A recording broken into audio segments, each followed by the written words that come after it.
Have you ever felt it? That quiet little thrill after you hit buy now. A fleeting sense of accomplishment, a small reward, as if you've done your part. Maybe you check the tracking page once, then again, maybe a few times a day.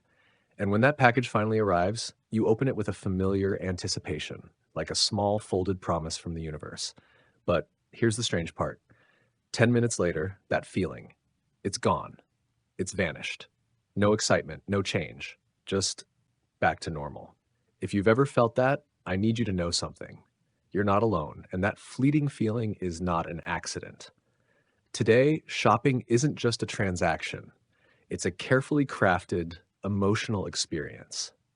The act of buying has been shaped into something that feels personal, something that mimics progress, even meaning. It feels like a small win, a moment of control, like you're practicing self-care. But that feeling is designed to be short-lived for a reason. Because what we're being sold isn't built to last. It's engineered to feel good just long enough to make us come back for more. It's an endless loop, a cycle of hope and disappointment. You buy something, hoping it'll scratch that persistent itch, that'll finally make you feel complete. But when it doesn't, you assume the problem is the thing, not the system that convinced you to want it in the first place. You see, the great deception of modern society about consumerism is this. We're no longer just buying things. We're buying what those things represent. Not functionality, but an identity, a lifestyle, a story we're trying to tell ourselves about who we are or who we're becoming. But that story, it's curated, not created, and it rarely matches the reality we live in. It's a subtle but relentless message that whispers to us every day. You're not quite there yet. You're falling behind. Your life could be better if only you had this one more thing. And just like that, the finish line gets moved again. So we're not chasing satisfaction anymore. We're just chasing the illusion of being caught up. To uncover more fascinating truths about how our society is shaped and how we can reclaim our lives, be sure to subscribe to this channel and follow along to begin this journey of a lifetime. The first step is acknowledging the loop. But the real power comes from breaking it. The ancients understood the subtle power of desire. The most famous story of all is perhaps the one of the serpent and the golden apple, not just in the Garden of Eden, but in mythologies and religious texts across the world. In this tale, the serpent doesn't sell Adam and Eve a product. He doesn't say, you need this apple because it's the latest model, it has better crunch, it's a status symbol. He sells them an idea. He sells them lack. He says, you're not like God, but if you eat this, you will be. You will have a new identity, a new level of knowledge.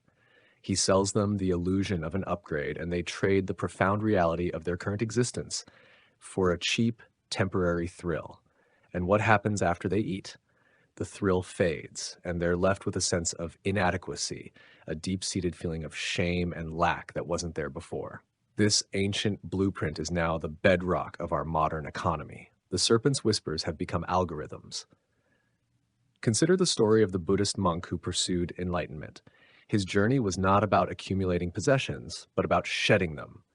He understood that every attachment, every desire for a new robe or a better bowl was another chain, another layer of illusion. When he finally achieved a state of peace, it wasn't because he bought the right thing. It was because he realized there was nothing to buy.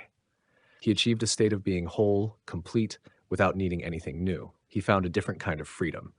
And what about the story of King Midas, who wished that everything he touched would turn to gold? He got what he wanted, but the curse was this. His desire was the very thing that imprisoned him. He couldn't eat, couldn't hold his loved ones. The very things he thought would bring him the ultimate satisfaction became the source of his greatest pain. We too are like Midas. We chase the golden touch of consumerism, believing that every new purchase will enrich our lives, but in reality, they turn our relationships, our peace, our quiet moments into empty, gilded shells. The things that truly sustain us are turned to stone. The system wants us to be a king with the golden touch, but never to ask what is lost in the process. It needs us restless, slightly anxious. It needs us to think that the next thing, just one more upgrade, one more item, one more hit will finally do the trick. But it never does. That feeling of not enough isn't a personal flaw. It's a planned feature, one that turns your psychology into profit, one that teaches you to measure your worth by your next purchase rather than your present self. If these insights are resonating with you, if you're beginning to see the patterns in your own life, I encourage you to subscribe and follow along. Join this community of thinkers who are ready to move beyond the surface. We're all in this together, and together we can find a way to live with true purpose. Share your own experiences with us in the comments once you've found some peace. You might just inspire someone else to break free.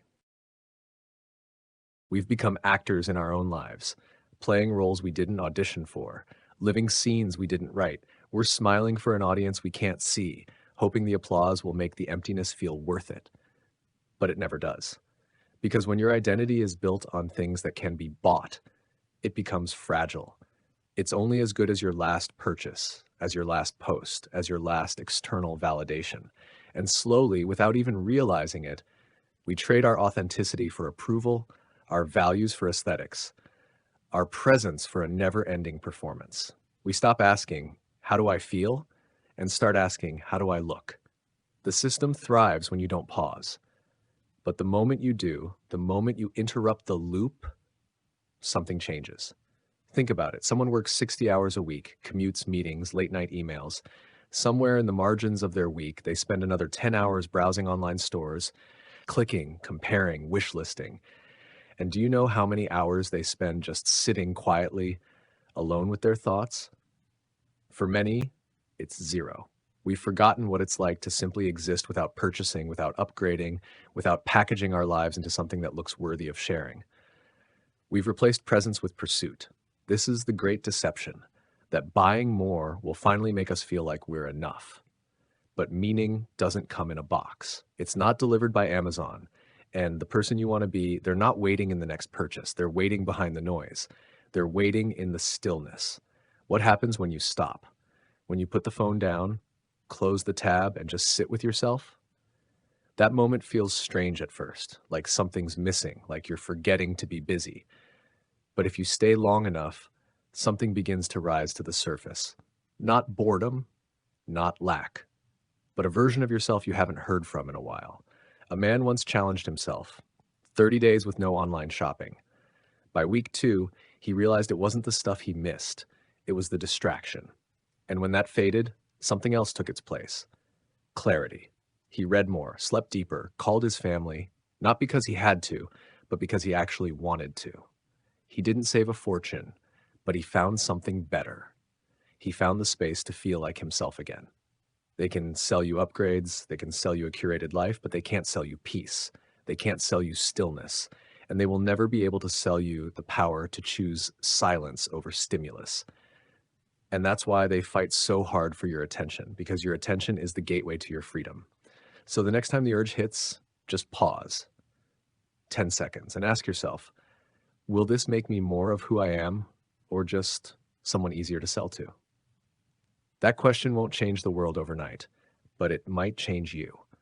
And the more of us who wake up to this truth, the more fragile this system becomes, because the one thing it cannot survive is a person who remembers how to live without a receipt.